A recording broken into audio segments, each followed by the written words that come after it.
out of Sacramento, California. Woo! What you gonna do? Better. Stronger. Son of a bitch. Faster. Oh, yeah!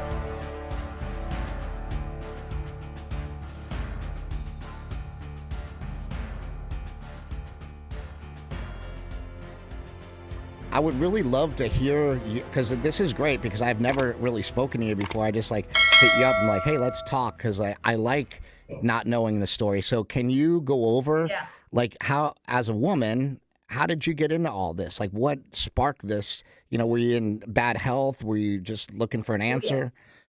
I wouldn't say bad health, like terrible, bad, like autoimmune conditions or things like that, but little things here and there, but a lot of them that overall lowered my quality of life. So always struggled with weight, always. Very difficult, you know, to drop body fat and maintain that. Acne, a real struggle. It actually, that my acne struggle is probably the thing that guided me into carnivore very long time ago. So when I was 18, I did everything, you know, birth control pills, spironolactone, 2 rounds of Accutane, 3 months antibiotic course for nothing worked except the spironolactone. But that's because it mimics like a low carb situation in the body. Accutane But is then it rough messed too, up right? my hormones. Like Accutane is a really rough drug on your liver and stuff, I believe. Yes, it's very high doses of vitamin A. It comes like with a warning, you know, all that kind of, and now it's pulled from the market. Oh, really? So, yeah, you can't, it's no longer on the market. So nothing worked. And because of that frustration, I came across Dr. Lauren Cordain. Dr. Lauren Cordain is like the grandfather of the modern paleo movement. And he was, the book name was called The Acne Cure. And I read it, and it basically talked about a paleo diet, and I did that, and it worked to a degree. It worked like 90% improvement compared to all the other drugs I took, but I still had like very, very little like whiteheads like under the skin. Like you can't, it's the color of the skin really, but like bumpy, you know.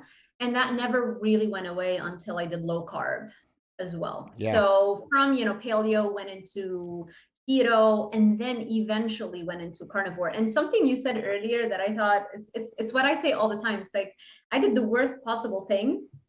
I thought that becoming a dietitian and, you know, doing my education in this field is going to shortcut my way to optimal health, you know, like I'll lose weight, I'll have perfect skin, I'll be like the best version of myself in record time. And that was the complete opposite of what happened. See, you got convinced on a carnivore diet like that. It was like, yeah, this is great, I'll do it. For me, it was very difficult to convince me, because here I am being brainwashed in traditional academia that any diet other than what the Academy of Nutrition and Dietetics recommends, which is this high carb diet, you know, and all the grains and all the beans, any other diet is automatically labeled as a fad diet, even the diet that made us human, which is a carnivore diet. So for me, it was the hardest thing to accept. It took me a very long time. And the only reason I was able to come to this conclusion is because I just persisted in, like, I couldn't accept that I was always going to be pudgy, or I couldn't accept that I was always going to struggle with my skin. I was like, there has to be, I will try everything and I'll never stop trying.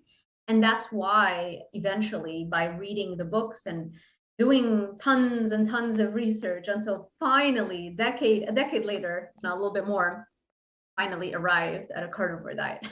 Yeah, and when you saw the like carnivore, what like who was the person that you sort of saw, or like was there anybody that like influenced you specifically? Yeah, I mean, it's difficult to know like who was the exact first person, but I think it all happened at the same time, because once it was on my radar, maybe it was a Michaela Peterson on Joe Rogan, or her dad, Jordan Peterson, and then Sean Baker. Like I watched all those things, and they were all happening within the span of like a few months of one another. So it's difficult to pinpoint. And at the same time, I read The Plant Paradox also around that same time. So it all kind of happened together.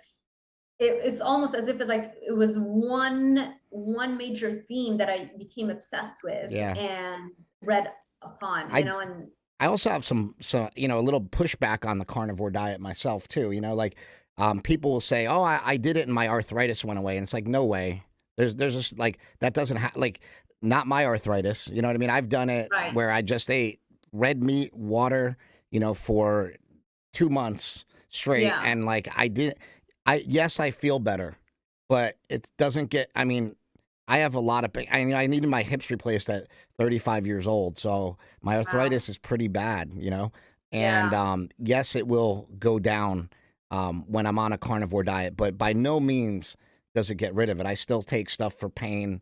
Mhm. I try to use like natural products. Like I did a whole movie about kratom because I think kratom is a great way to get out of pain with something that's natural, as long Not as you're expensive. familiar with the fact that, like, hey, too much of anything can be bad for you, right? Like if you take it all day long, yes, you can have a dependency issue with it. Some people get into that. I've never gotten into that. I take it, I get out of pain, I go train. To me, it's my favorite Mhm. pre-workout. Like it's just a natural, Really? it's a plant-based opioid that is just Okay. not nearly as strong as like Vicodin or Percocet, which I was addicted to, for a long Right. time. So to me, stuff like that is like a miracle along with a carnivore diet. So I think it all kind of goes together. And then also, Yeah.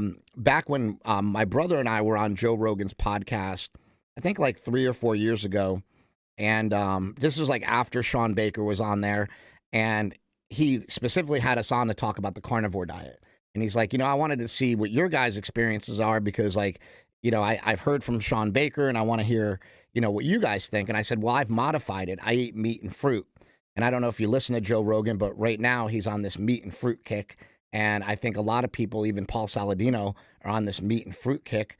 And Yeah. my brother and I have been doing that for a long time because what I found is that um, I don't really love vegetables, so I don't really eat many of them. I might have like a salad, like maybe a salad a week or something. I do think greens and fiber can be good for you. I know there is like one study that shows that people get rid of all their fiber, and then like everybody wants to use that study as like, well, there's one study that shows that. And to me, there's a lot Yeah. of dogmatism in carnivore. There is a meta-analysis on top of that. That's not the only study, but I'll share that with Oh you yeah, later. that'd be But no, great. I understand what you mean. Yeah. But I think like there is enough evidence that fiber could be beneficial, right? Like a little bit of it. Like I don't know that you need a whole lot of it, but like It's not the worst thing that you can put in your body. yeah, And if you're so not super sensitive to it, it's definitely better than going to McDonald's. yeah, and Sorry, so like McDonald's. our friend Stan Efferding has this saying, compliance is the science, right? If you can Yeah. comply, you can make it happen. And I was having a really hard time with compliance. Like I was literally eating as Exactly. much meat as I wanted to, and Yeah. I just felt like I needed an apple once in a while. I No, said that that's on Joe Rogan. I said if I could just have an apple, I'd be fine. And then I started doing that, and I realized like, oh, I don't get fat from eating an apple. I yeah. don't. My back Yeah. doesn't hurt when I eat an apple. And for some people Yeah. that may be the case. But for me, Yeah. it was fine, and I did really well just on meat and fruit. So I've sort of continued to do that. And when I say meat and fruit, I usually throw fruit in just a couple days a week. Like I'll go to the store. I always have like apples and oranges at home in case I get hungry, and I'll just grab one Yeah. and eat it.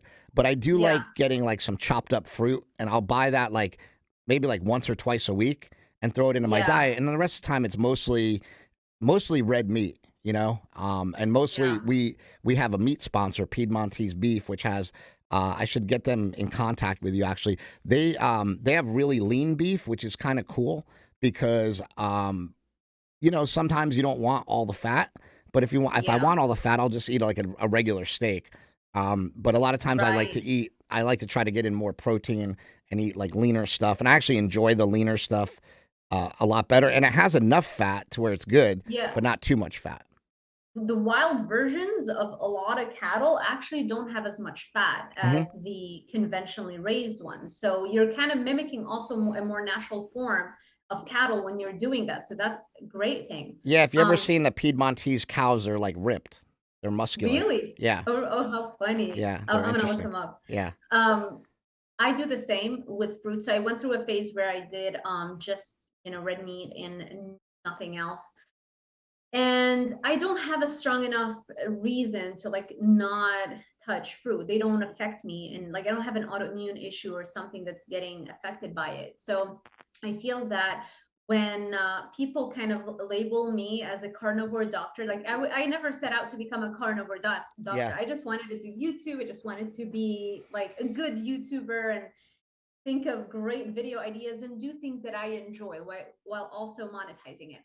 And then because I was doing carnivore and I was talking about it, people really loved that. And so kind of like throwing the label on me, but I don't like to identify as such. Yeah. But when that happens,